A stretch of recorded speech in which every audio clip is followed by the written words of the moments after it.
उत्तर प्रदेश को $1 trillion economy बनाने के संकल्प की दिशा में एक सोची समझी और बेहद महत्वाकांक्षी रणनीतिक छलांग है। मुख्यमंत्री का मुख्य एजेंडा यूपी को दुनिया के सामने एक ऐसे भरोसेमंद और प्रतिस्पर्धी डेस्टिनेशन के रूप में पेश करना है, जहां निवेश करना न केवल फायदे का सौदा है, बल्कि भविष्य की सुरक्षित गारंटी भी है। भारत और सिंगापुर के बीच चल रहे रणनीतिक साझेदारी रोड मैप के तहत ये यात्रा डिजिटलाइजेशन, कौशल विकास और उन्नत विनिर्माण के क्षेत्रों में सहयोग के ऐसे नए द्वार खोलने जा रही है, जो आने वाले दशकों में प्रदेश की तस्वीर बदल देंगे। उत्तर प्रदेश आज जिस आर्थिक रफ्तार से आगे बढ़ रहा है, वह वैश्विक निवेशकों के लिए आकर्षण का सबसे बड़ा केंद्र है। आंकड़ों पर नजर डालें तो राज्य की प्रगति किसी चमत्कार से कम नहीं लगती। साल 2024-25 में राज्य की सकल घरेलू उत्पाद यानी कि जीएसडीपी जहां 30.25 लाख करोड़ रही, वहीं मुख्यमंत्री योगी के इस विजनरी नेतृत्व में इसके 2025-26 तक 36 लाख करोड़ के आंकड़े को छूने का अनुमान है।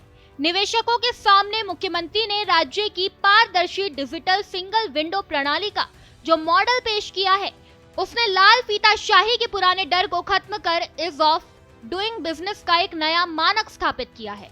सिंगापुर के बिजनेस लीडर्स को ये भरोसा दिलाया जा रहा है कि उत्तर प्रदेश की विशिष्ट क्षेत्रीय नीतियां निवेश के सुगम क्रियान्वयन के लिए पूरी तरह प्रतिबद्ध है। अपने इस 3 दिवसीय यात्रा के दौरान सीएम योगी का शेड्यूल काफी व्यस्त और उच्च स्तरीय बैठकों से भरा रहा। उन्होंने सिंगापुर के राष्ट्रपति थरमन शनमुगारत्नम, प्रधानमंत्री लॉरेंस वोंग और विदेश मंत्री विवियन बालकृष्णन जैसे शीर्ष नेताओं के साथ गहन संवाद किया।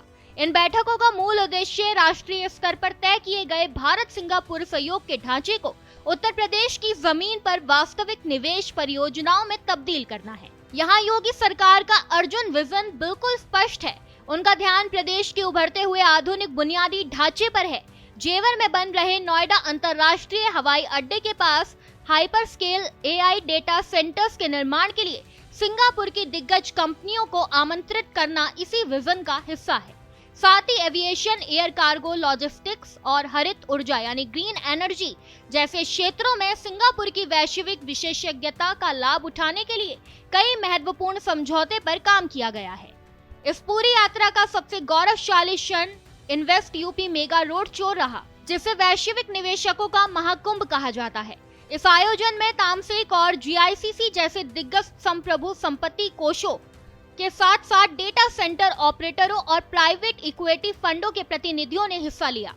सीएम योगी ने इस मंच से दुनिया को ये संदेश दिया कि उत्तर प्रदेश अब केवल भारत का हृदय स्थल नहीं है, बल्कि ये दक्षिण पूर्व एशिया के लिए निवेश का सबसे अनुकूल और आधुनिक गंतव्य बन चुका है। निष्कर्षतः ये सिंगापुर दौरा उत्तर प्रदेश के लिए केवल पूंजी निवेश ही नहीं लाएगा, बल्कि तकनीक, अनुशासन और वैश्विक मानों का वह संगम भी लाएगा, जो उत्तर प्रदेश के युवाओं के लिए करोड़ों नए अवसर और विकसित भविष्य का मार्ग प्रशस्त करेगा। इस खबर में बस इतना ही। ऐसे ही तमाम खबरों को जानने के लिए देखते रहिए भारत एक्सप्रेस डिजिटल।